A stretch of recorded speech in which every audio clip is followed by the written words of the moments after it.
سوره طلاق در مدینه نازل شده است و از 12 آیت عبارت است.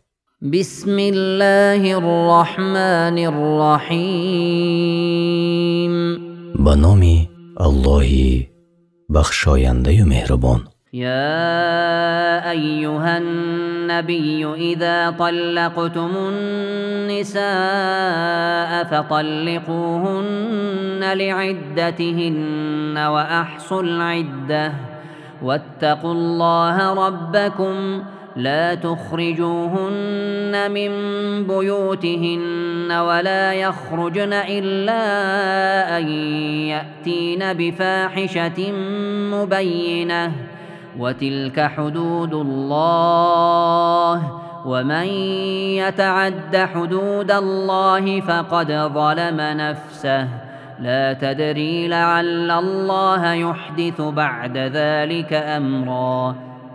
ای پیامبر، اگر تو و مؤمنان می‌خواهید که زنتان را طلاق دهید، پس طلاق دهید زنها را در اولی عده‌شان، یعنی در پاک شدنی بعد از حیض که به آنها دست نرسانیده باشد و شمار عده را نگه دارید تا بدانید وقتی بازگشتن را. اگر بخواهید آنها را بازگردانید و از الله یکتا پروردگارتان بترسید و آنها را از خانه هایشان که زندگی میکردند تا کامل شدنی عده خود بیرون نکنید، یعنی مدت آن عده 3 حیض می باشد، مگر که عده پاینده خردسال یا کمپیر یا حامله دار باشد و از خانه تنها بیرون نروند، مگر پس همانا به خود ستم کرده خود را موردی هلاک قرار داده است. تو چی دانی؟ یعنی ای طلاق شده، شاید الله بعد از این طلاق امری را پدید آورد که تو نمیدانستی و او تو را بازگرداند. فإذا بلغن أجلهن فأمسكوهن بمعروف أو فارقوهن بمعروف وأشهدوا ذوي عدل منكم وأقيموا الشهادة لله ذلكم يوعظ به من كان يؤمن بالله واليوم الآخر ومن يتق الله يجعل له مخرجا. پس وقتی که عده زنهای طلاق شده بود شود، پس به وجه نیکو نگاهشان دارید و یا به وجه نیکو از آنها جدا شوید، یعنی با آنها معامله نیکو کنید و نفقهشان را دهید. و معنای به وجه نیکو نگاهشان دارید یعنی به آنها ضرر نرسانید و حق مهرشان را دهید. تفسیر طبری. و در هر دو حالت هم البته گواه گیرید 2 مسلمانی صاحب تقوا را و ای شاهدان خالص برای الله گواهی را ادا کنید، نه برای چیزی دیگر. این حکم الله است. پند داده می شود به آن هر کی را که ایمان دارد به الله و روز قیامت و هر کی از الله بترسد پس امرهای او را به جای آورد و از من کرده هایش پرهیز کند. الله راه نجات و خلاصی را از تمام غم و اندوه برایش پیدا کند. و یرزقه من حیث لا یحتسب و من یتوکل علی الله فهو حسبه ان الله بالغ امره قد جعل الله لكل شيء قدرا.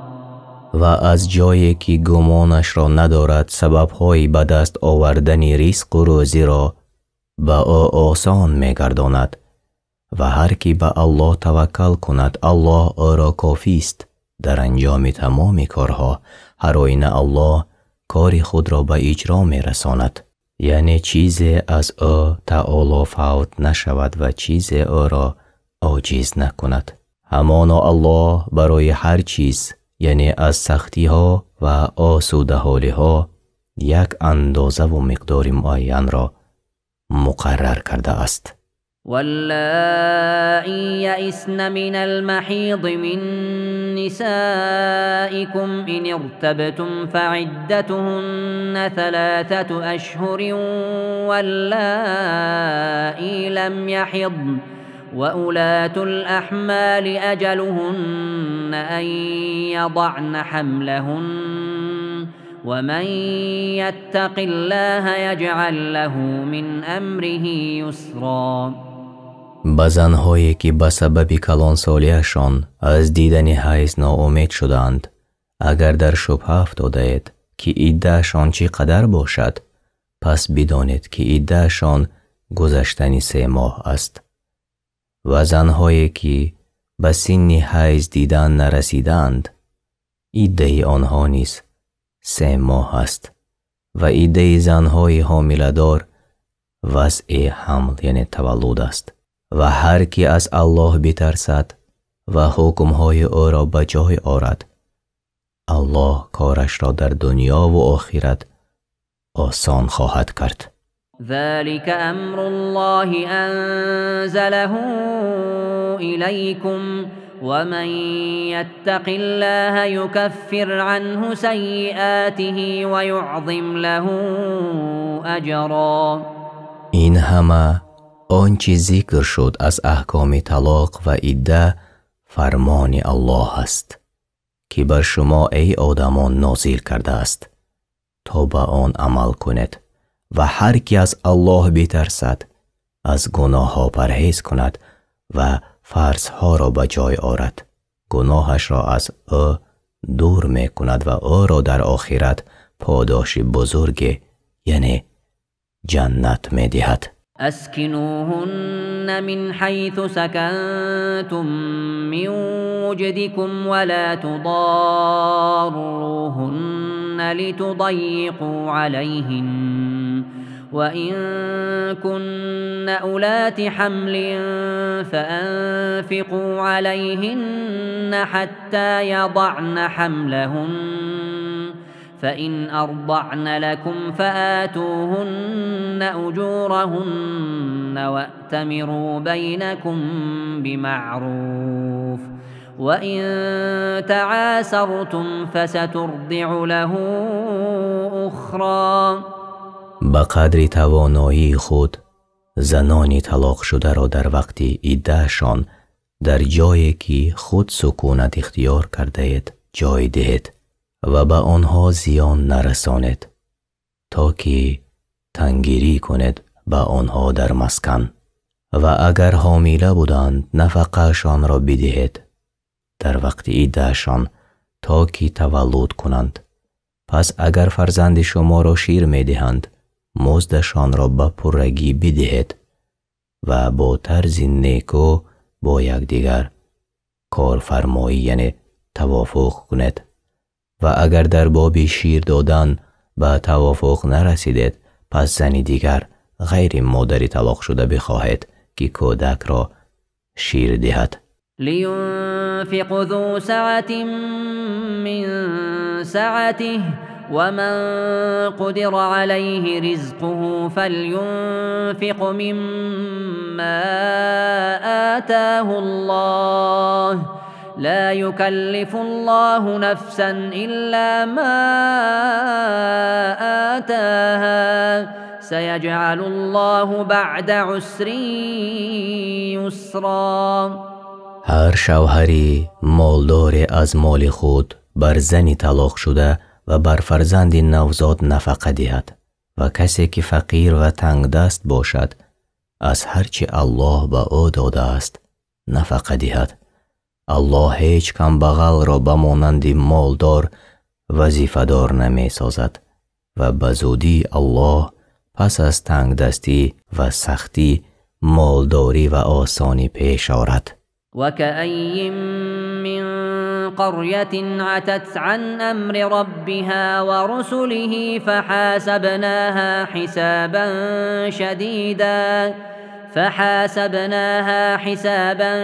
شديدا وعذبناها عذابا نكرا.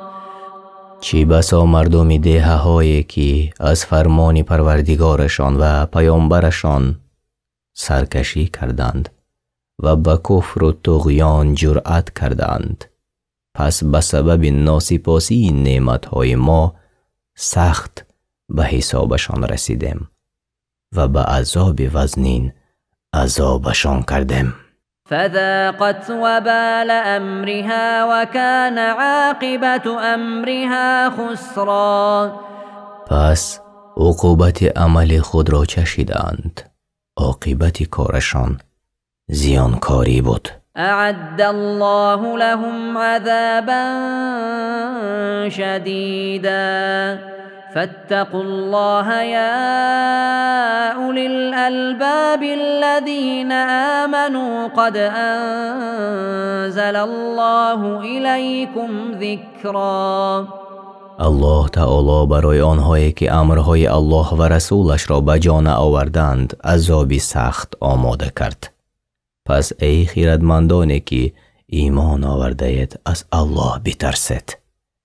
همانا الله برای شما یعنی ای مؤمنان ذکر نازل کرده است که شما را متذکر می سازد و شما را بر نصیبتان از ایمان به الله و عمل کردن و طاعتش آگاه می نماید. رسولا يتلو عليكم آيات الله مبينات ليخرج الذين آمنوا وعملوا الصالحات من الظلمات إلى النور ومن يؤمن بالله ويعمل صالحا يدخله جنات تجري من